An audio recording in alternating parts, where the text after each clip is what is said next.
Hey everyone, this is Shakuntala Garg and welcome to my YouTube channel that is Shakuntala Garg Classes. Hope आप सबकी preparation बहुत अच्छी चल रही होगी क्योंकि एग्ज़ाम डेट आ चुकी है। तो अब प्रिपरेशन नहीं करेंगे तो कब करेंगे, राइट? तो इसी प्रिपरेशन में मैं आप लोगों की थोड़ी बहुत हेल्प करना चाहती हूँ जिससे कि आप अपने एग्ज़ाम को क्रैक कर सको, आपका जीआरएफ आपके हाथों में हो। इसके लिए मैंने अभी एमसीक्यू सीरीज स्टार्ट की है जिसमें हम बहुत सारी जो हमारी कंप्लीट यूनिट है कॉमर्स की और पेपर 1 की उनके एमसीक्यूज़ पर डिस्कशन करेंगे। सो आई होप ये सारे एमसीक्यूज़ आप लोगों के लिए बहुत बेनिफिशियल होंगे। और as you know daily live classes चलती है हमारे इस चैनल पर, तो जल्दी से इस चैनल को सब्सक्राइब कर लेना और अपने फ्रेंड्स के साथ शेयर करना। And yes, don't forget to press the bell icon because अगर बेल आइकन प्रेस नहीं करोगे तो आप अपनी नोटिफिकेशन मिस कर दोगे हमारी इंपॉर्टेंट क्लासेस की। Okay, so let us start our today session. I hope you all are ready. So here is your first question guys, land on lease should be, ध्यान से देखना। फर्स्टली उसने क्या बोला, land on lease. Land on lease का क्या मतलब है, जब आप ज़मीन को क्या करते हो, पट्टे पर लेते हो, उसे बोलते हैं लैंड ऑन लीज।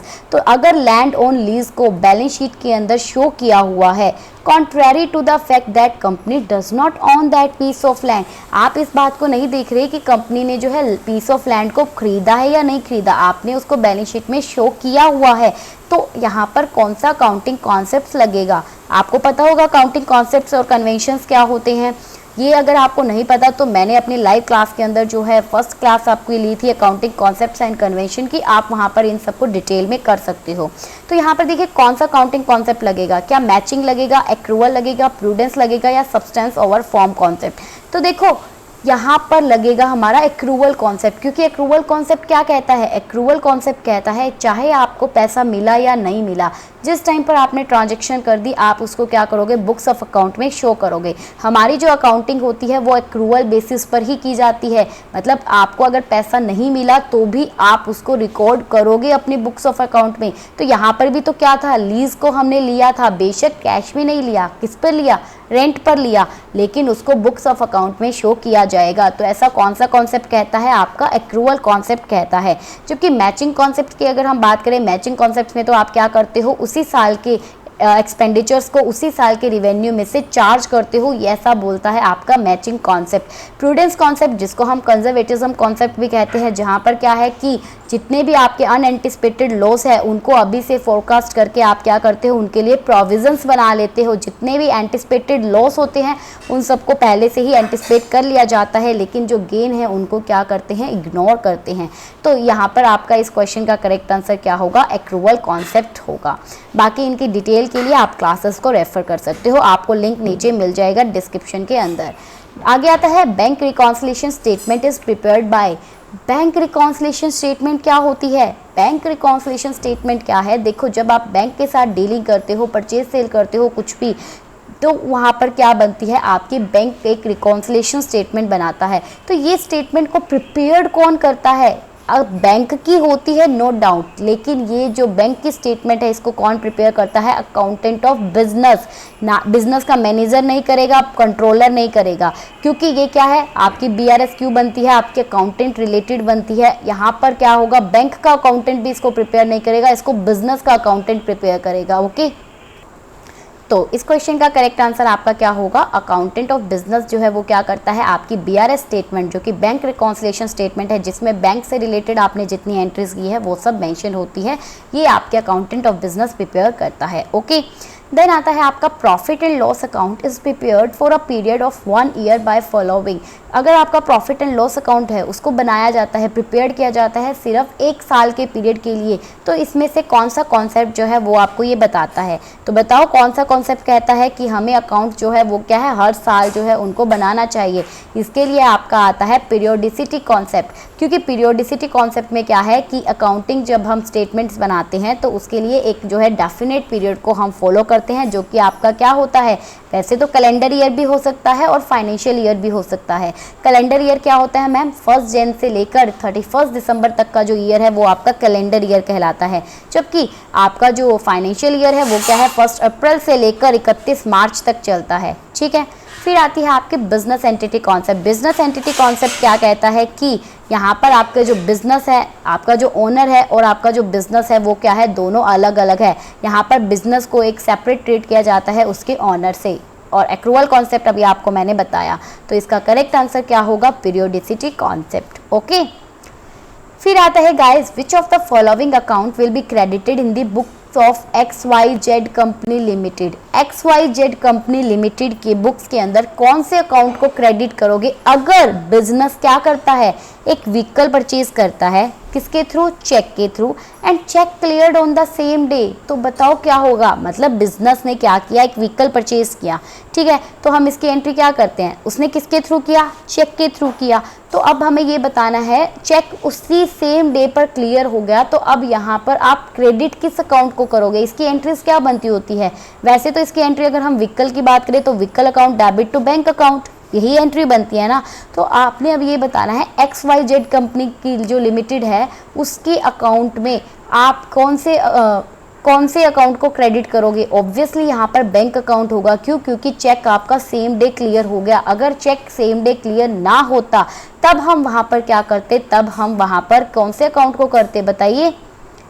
आपने अगर मतलब चेक सेम डे पर क्लियर ना होता तो आप क्या करते, उसको आप उस टाइम पर व्हीकल अकाउंट को लेकर आते, क्योंकि यहाँ XYZ कंपनी के अकाउंट में डालना है, तो क्या एंट्री हो जाती है, XYZ company account debit to vehicle account, ठीक है। फिर आती है आपका next question, debenture is also named as. Debenture का अनदर नेम क्या होगा, बताइए। क्या शेयर होगा डिबेंचर का अदर नेम, बॉन्ड्स, रिजर्व या इक्विटी। सो इसका करेक्ट आंसर होगा बॉन्ड। डिबेंचर का अनदर नेम क्या होगा, डिबेंचर का अनदर नेम बॉन्ड होगा। ओके। फिर आता है all of the following are the methods of inventory costing except. यहाँ आपको बताना है कि जब आप इन्वेंट्री की कॉस्टिंग करते हो तो उनमें से बहुत सारे मेथड्स को अडॉप्ट किया जाता है। तो कौन से मेथड्स जो है उसको अडॉप्ट किया जाएगा इन्वेंट्री की कॉस्टिंग करने में, लेकिन इनमें से कौन सा मेथड नहीं है, मतलब इनमें से 4 ऑप्शन में से जो है एक ऐसा मेथड बताओ जो कि आपका यूज़ नहीं किया जाता इन्वेंट्री की कॉस्टिंग के लिए। फर्स्ट वन दिया है आपको फीफो। फीफो क्या होता है, बहुत सारे स्टूडेंट्स को नहीं पता होगा तो मैं बता देती हूँ। फीफो होती है यहाँ पर फर्स्ट इन फर्स्ट आउट। ये क्या कहती है कि जो इन्वेंट्री आपके पास पहले आई है उसको पहले बेचो, जो पहले आई उसको पहले निकालो, ऐसा आपका फीफो बोलता है। लीफो क्या कहता है, लास्ट इन फर्स्ट आउट। ये कहता है कि जो इन्वेंट्री आपने लास्ट में परचेज की उसको पहले निकालो, उसको पहले सेल करो। फिर आता है आपका एवरेज कॉस्ट। इस यहाँ पर क्या है, आप एवरेज कॉस्ट का यूज़ करते हो अपनी इन्वेंट्री को कैलकुलेट करने के लिए। और फिर आता है आपका स्टॉक टेक। देखो स्टॉक टेक ऐसा कोई भी मेथड नहीं होता इन्वेंट्री कॉस्टिंग का। फीफो, लीफो और एवरेज कॉस्टिंग ये 3 मेथड्स होते हैं जिनके थ्रू आप अपनी इन्वेंट्री की कॉस्टिंग जो है उसको कर सकते हो। So the correct answer of this question is stock take. Okay.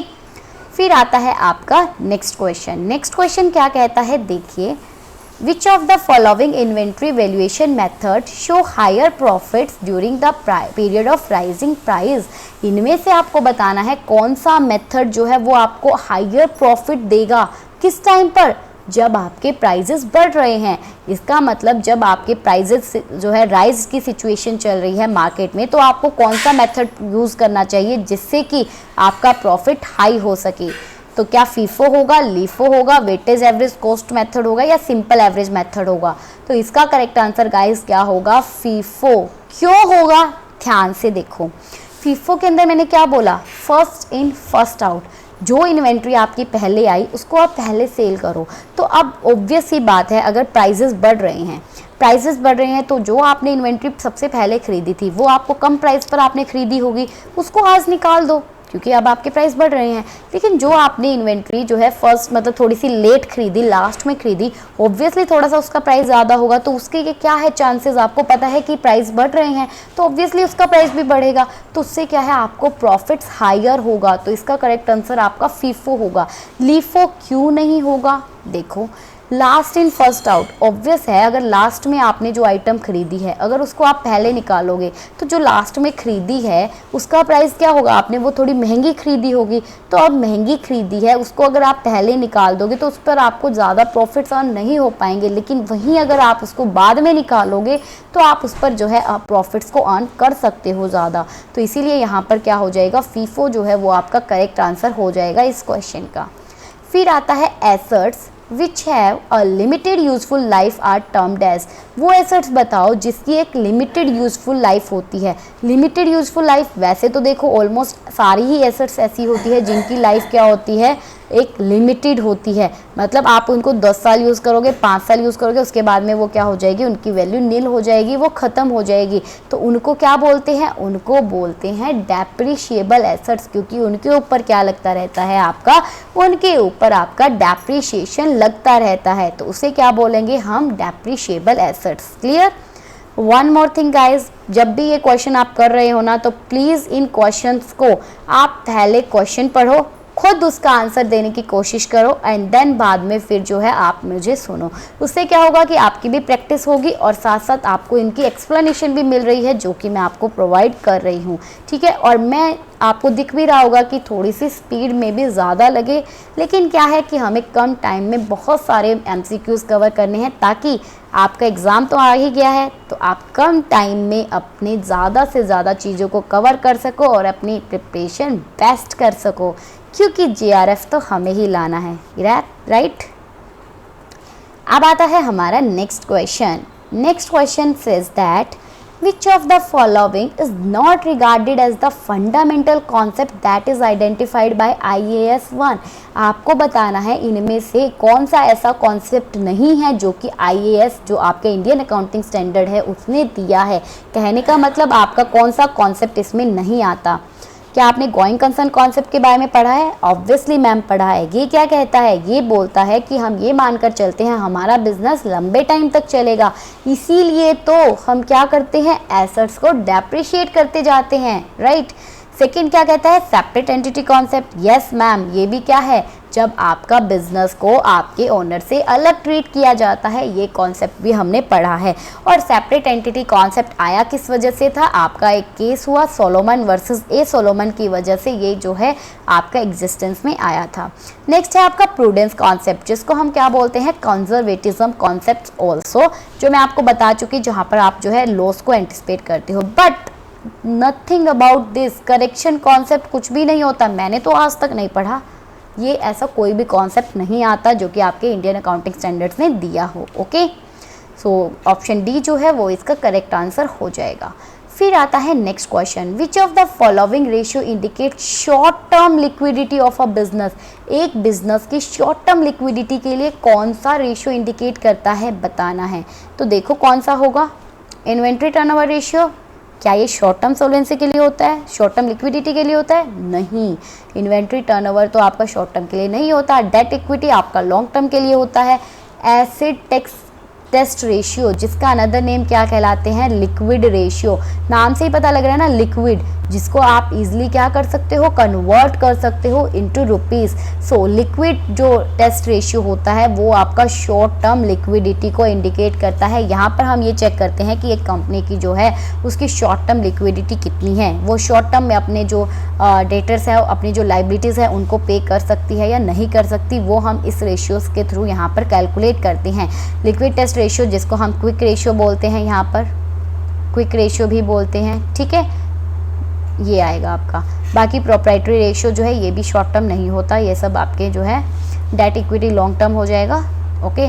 अब आता है आपके सामने next question, the term budget is derived from the French word. जो बजट है, बजट क्या होता है, बजट एक क्वांटिटेटिव एक्सप्रेशंस होते हैं, जिसमें क्या है आपको एक बजट बता दिया। जैसे कि सबको पता है आपको जो है डेली की पॉकेट मनी मिल रही है, सपोज करो 20 rupees. So what is this, this is your budget ना।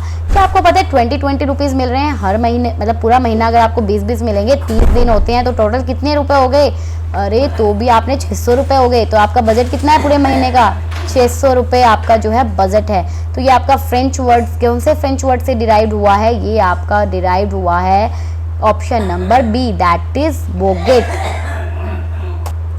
सो इसका करेक्ट आंसर क्या होगा, ऑप्शन नंबर बी होगा, जिसको हम बोलते हैं बोगेट। Profit will be the same under absorption costing and marginal costing only when. आपको ये बताना है कि अब्जॉर्प्शन कॉस्टिंग और जो आपकी मार्जिनल कॉस्टिंग है उन दोनों के अंदर प्रॉफिट सेम होंगे, लेकिन कब होंगे। अब आप बोलोगे मैम ये अब्जॉर्प्शन कॉस्टिंग क्या है, ये मार्जिनल कॉस्टिंग क्या है, ये दोनों मैं इन डिटेल बता चुकी हूँ अपनी क्लासेस में। मार्जिनल कॉस्टिंग और अब्जॉर्प्शन कॉस्टिंग में डिफरेंस क्या है। एब्जॉर्प्शन कॉस्टिंग के अंदर तो क्या था गाइस, जो हमारी जो कॉस्ट शीट बनती है वो आपकी किसके अकॉर्डिंग बनती है, वो आपकी एब्जॉर्प्शन कॉस्टिंग के अकॉर्डिंग ही बनती है। और मार्जिनल कॉस्टिंग में आपकी क्या आ जाती है, जब आप सेल्स माइनस वेरिएबल कॉस्ट करते हो तो उससे आपका क्या आता है, कंट्रीब्यूशन आता है। फिर उसमें से आप क्या करते हो, अपने फिक्स्ड कॉस्ट माइनस करते हो, फिर आपका प्रॉफिट आता है, तो वो आपकी क्या कहलाती है, मार्जिनल कॉस्टिंग कहलाती है। तो अब ये दोनों सेम होंगे, लेकिन कब सेम होंगे आपको ये बताना है कि इनमें प्रॉफिट सेम कब होगा, जब आपका कोई भी ओपनिंग या क्लोजिंग स्टॉक्स नहीं होगा। अगर ओपनिंग या क्लोजिंग स्टॉक नहीं है तो उस केस में आपकी अब्जॉर्प्शन कॉस्टिंग और मार्जिनल कॉस्टिंग जो है उन दोनों का प्रॉफिट जो है वो क्या होगा, सेम होगा। यहाँ पर गाइस बिल्कुल डिटेल्ड एक्सप्लेनेशन तो मैं नहीं दे सकती, क्योंकि एज यू नो ये दोनों टॉपिक्स बहुत वाइड है और मैं बहुत डिटेल में मैं ये सब करवा चुकी हूँ। तो प्लीज़ आप लोग ये जो है वहाँ से कवर करना। अभी ये हमारी रिवीजन चल रही है एमसीक्यू सीरीज़ की, सो इसीलिए जो है आपको एक बस एक ब्रीफ एक्सप्लेनेशन दे रही हूँ। तो यहाँ पर क्या होगा, अगर ओपनिंग या क्लोजिंग दोनों ही स्टॉक नहीं होगा तो आप कह सकते हो कि अब्जॉर्प्शन कॉस्टिंग और मार्जिनल कॉस्टिंग के अंदर दोनों के अंदर आपका प्रॉफिट जो है वो सेम ही आएगा। ठीक है, फिर आती है आपके कंट्रीब्यूशन। कंट्रीब्यूशन का क्या फॉर्मूला होता है, अरे कितना आसान क्वेश्चन पूछ लिया मैम आपने, sale minus variable cost that is called your contribution. ठीक है, तो इसका करेक्ट आंसर क्या होगा, आपका ऑप्शन नंबर बी होगा। फिर आती है which one of the following statement is incorrect. इनमें से कौन सी स्टेटमेंट आपकी इनकरेक्ट है वो बतानी है। फर्स्ट वन क्या है, fixed cost are not included in the valuation of stock under marginal costing. क्या फिक्स्ड कॉस्ट को इंक्लूड नहीं किया जाता जब आप स्टॉक की वैल्यूएशन करते हो मार्जिनल कॉस्टिंग के अंदर। या फिर technique of the marginal costing is also known as variable costing. Marginal costing की टेक्निक को वेरिएबल कॉस्टिंग कहते हैं, जी बिल्कुल कहते हैं। Contribution is also known as marginal income. क्या कॉन्ट्रीब्यूशन को मार्जिनल इनकम कहते हैं, तो ऑब्वियसली ये भी क्या है, कंट्रीब्यूशन होता ही क्या है, जो आपका मार्जिनल निकल कर आएगा दैट इज़ योर कंट्रीब्यूशन, मतलब कि जो अलग मार्जिनल निकला है। फिर आपका फोर्थ ऑप्शन क्या कहता है, absorption costing is more suitable for decision taking rather than marginal costing. क्या अब्जॉर्प्शन कॉस्टिंग ज़्यादा सुटेबल होता है डिसीजन लेने के लिए मार्जिनल कॉस्टिंग के बजाय।